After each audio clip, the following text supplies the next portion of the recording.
Okay guys market चाहिँ 2770 मा बन्द भइसक्यो। अब यो मार्केट चाहिँ 2687 88 सम्म पुगेर मार्केटले फेरि एकचोटि पुल ब्याक लिएको छ। यो पुल ब्याक किन लियो त? यहाँ पनि तपाईँको डेथ क्रसओभर बनेको थियो, यसको कारणले पनि मार्केट पुल ब्याक लिँदैछ।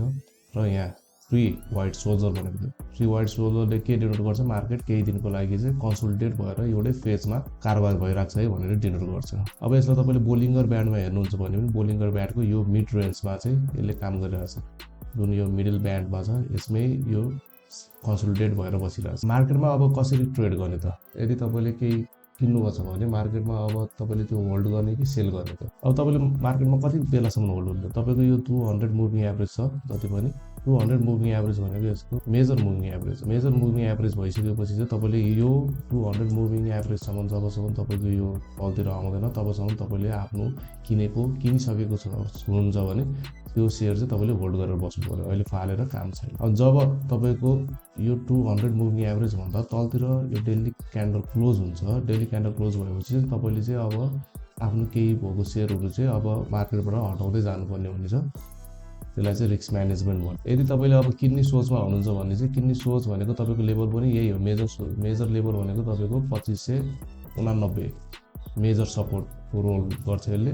तपाईँको अर्को भनेको यो डेथ क्रस ओभरलाई तपाईँले आफ्नो रेसिस्टेन्स लिन सक्नुहुन्छ।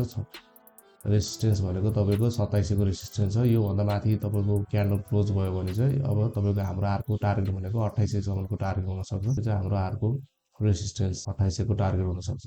त्यस्तै अब तपाईँले हेर्नुहुन्छ भने इच एन्ड एभ्री सेक्टरको सेयरहरू चाहिँ डेथ क्रस ओभर भएर कन्सोलिडेट गरेर बसिरहेछ। आफ्नो 200 मुभिङ एभरेजलाई रिटेस्ट गर्न खोजिरहेछ।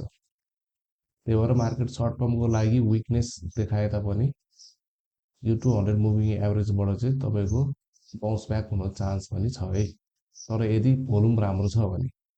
त्यही भएर अहिलेको सिचुएसन भनेको तपाईँले इन्ट्री नगरिकन वेट एन्ड वाचमा बस्नुहोस्। र जति बेला तपाईँको 200 मुभिङ एभरेजमा आउँछ त्यति बेला चाहिँ तपाईँले राम्रो सेयरहरू छनौट गरेर तपाईँले किन्न सक्नुहुन्छ। हाइड्रो पावर पनि आफ्नो 200 मुभिङ एभरेजमा आइपुग्न आँटेको छ। त्यही भएर मार्केटमा खासै केही फ्लक्चुएट त भएको छैन, न्यारो जोनमा काम भइरहेछ। धेरै फ्लक्चुएसन केही छैन। यदि मार्केटले बाउन्स ब्याक गर्छ विथ राइट भोल्युम, विथ राम्रो भोल्युममा गर्छ भने त्यति बेला चाहिँ हामीले इन्ट्रीको जोन हेर्न सक्छौँ। अब हेरौँ आइतबार कसरी मार्केट खुल्छ। त्यति बेलासम्मको लागि चाहिँ अब वेट एन्ड वाचै भन्नु पर्ला। त्योभन्दा अरू कुनै उपाय छैन गर्नलाई। Will see you guys. अब सन्डे भेटौँला।